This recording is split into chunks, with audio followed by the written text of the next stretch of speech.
ரொம்ப அழகான காம்பேக்டா ஒரு கிச்சன், அட்டாச்டு பாத்ரூமோட ஒரு பெட்ரூம். அந்த பெட்ரூமில் கூட நீங்கள் சின்ன ஒரு தடுப்பு போட்ட ஒரு ஹால், ஒரு 20 டி கண்டெய்னரில் இது எங்களால் கொடுக்க முடியும். 3 லட்சம் ரூபாய்க்கு எங்களால் இது தர முடியும். ஹைஃபையாக எனக்கு வேணும் அப்படின்னா எந்த அளவில் என்ன விலையில் இருக்கும்?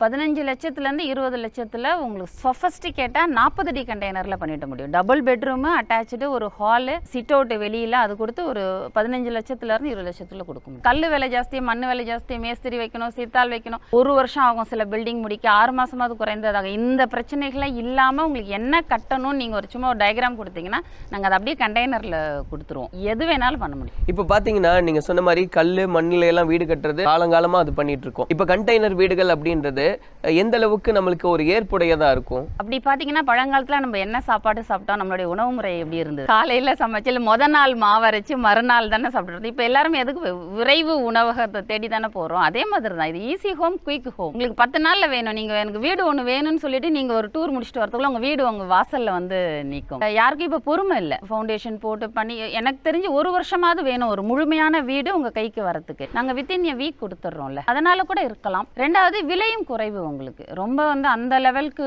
அதிகமாக ஆகாமல் குறைவான விலையில் இருக்கிறதும் ஒரு காரணம்னு நினைக்கிறேன். இப்போ கண்டெய்னர் வீடுகள் அப்படின்னு நம்ம எடுத்துக்கிட்டா கண்டெய்னரில் வீடு, அதுக்கப்புறம் ஆஃபீஸ், இதை தாண்டி என்னென்ன விஷயங்களுக்கெல்லாம் இப்போ யூஸ் பண்ணுறாங்க? சரி, எல்லாமே பண்ணலாம். நீங்கள் கல் மண் வச்சு ஒரு கன்ஸ்ட்ரக்ஷன் பண்ணணும்னு நீங்கள் என்ன நினைக்கிறீங்களோ அதை நாங்கள் அப்படியே கண்டெய்னரில் கொண்டு வருவோம். சின்னதாக பெட்டி கடை, பெரிய ஸ்டார் ஹோட்டல் லெவலில், கெஸ்ட் ஹவுஸ், இப்போ லாட்ஜ் எல்லாம் பண்ண ஆரம்பிச்சிட்டோம். கல்யாண மண்டபம் இதில் கொண்டு வரும். லாட்ஜ், கல்யாண மண்டபம் எல்லாமே கண்டெய்னரில் கொண்டு வரும். நாங்களே வந்து ஒரு வீடு கொடுக்கும்போது 15லேருந்து 20 வருஷம் வந்து உத்தரவாதத்தோட தான் கொடுக்குறோம். இது வந்து கண்டெய்னர் நீங்கள் வெறும் இரும்பு தகர ஷீட் அப்படியே நாங்கள் கொடுக்கறது இல்லை. இது எல்லாமே வந்து கப்பலில் வரக்கூடிய கண்டெய்னர்ஸ். அப்போ கப்பல் அந்த உப்பு தண்ணிக்கும் காற்றுக்கும் நாள் ஏற்றிட்டு மறுநாள் வந்து சேராது. இது எப்படியும் ஒரு டியூரேஷன் பார்த்தீங்கன்னா 1 மாதமோ இல்லை 2 மாதமோ கப்பலில் தான் நம்மளுக்கு சேரும். அப்போ அந்த கப்பலுடைய அந்த காற்றுக்கு, உப்புடைய இதுக்கு, அரிப்புக்கெல்லாம் தகுந்த மாதிரி தான் இது கண்டெய்னர் தயாரிச்சிருப்பாங்க. அதோடைய ஷீட் பார்த்தீங்கன்னாலும் சரி, கண்டெய்னரில் இருக்கக்கூடிய காம்போனன்ட்ஸ் நீங்கள் எது பார்த்தாலும் வந்து சாதாரண மெட்டீரியலாக இருக்காது.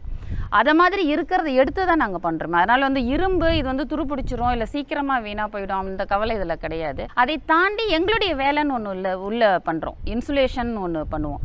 அது குவாலிட்டி மெட்டீரியல் பண்ணுறதுனால நாங்கள் தாராளமாக 15 வருஷம் கேரண்டி கொடுப்போம். இப்போ நம்ம வந்து இது வெட்ட வெளியில் தான் வைக்க போகிறோம். இது மழையும் தாங்கணும், வெயில் எல்லாத்தையுமே தாங்கி நிற்கணும். இப்போ இந்த ஹீட்டை எப்படி அது மற்ற கட்டடங்கள் மாதிரி இது தாங்குமா? அதுக்கு தான் இது பிளைனாக இரும்பு கண்டெய்னரில் போய் நம்ம வேலை செய்ய போகிறது. இதுக்குள்ளே வந்து ஸ்டஃப் பேனல்னு ஒன்று இருக்குது. இரும்புல இருந்து உள்ள தெர்மோகோல் வைக்கலாம், இல்லை கிளாஸ் ஊல் இருக்குது அது உள்ளே வைக்கலாம். இதுலன்னா பஃப் பேனல்லே வருது. அப்படியே நீங்கள் அந்த இதில் வந்து பஃப் பேனல் வச்சுட்டிங்கன்னா உங்களுக்கு அதிகமான காற்றோ, அதிகமான வெயிலோ, அதிகமான மழையோடைய தன்மை வெளியில் தெரியாது. அவுட்டர் மாய்ஸ்சரைசர் வந்து அது வந்து அப்சர்வ் பண்ணிக்கும். அவ்வளோ உள்ள உங்களுக்கு தெரியறதுக்கு வாய்ப்பு இல்லை. இருந்தாலும் நாங்கள் கண்டெய்னரில் கொடுக்கறது வீடுக்கு நாங்கள் என்ன அட்வைஸ் சொல்லி கொடுப்போம்னா, நிறைய வெண்டிலேஷன் கொடுப்போம், நிறைய ஜன்னல்களில் கொடுப்போம். அதை தாண்டி ஏசியும் பண்ணிப்பாங்க. அப்படி தானே தவிர இப்போ நீங்கள் கட்டிடமே கட்டினாலும் மே மாதம் ஜூன் மாதத்தில் உங்களுக்கு உள்ள புழுக்கமாக தான் இருக்கும். அந்த அளவுக்கு இதில் புழுக்கம் இருக்காது. ஏன்னா உட்டு தான் உள்ளே கொடுக்குறோம். ஒரு கண்டெய்னர் வீட்டுக்குள்ளே போனீங்கன்னா வெளியில் இரும்பா தெரியும், உள்ளே போனீங்கன்னா மரம் வீடு எப்படி இருக்கும் உள்ள, அந்த செட்டப்பில் தான் உள்ளே இருக்குமே. அதனால் அதிகபட்சமான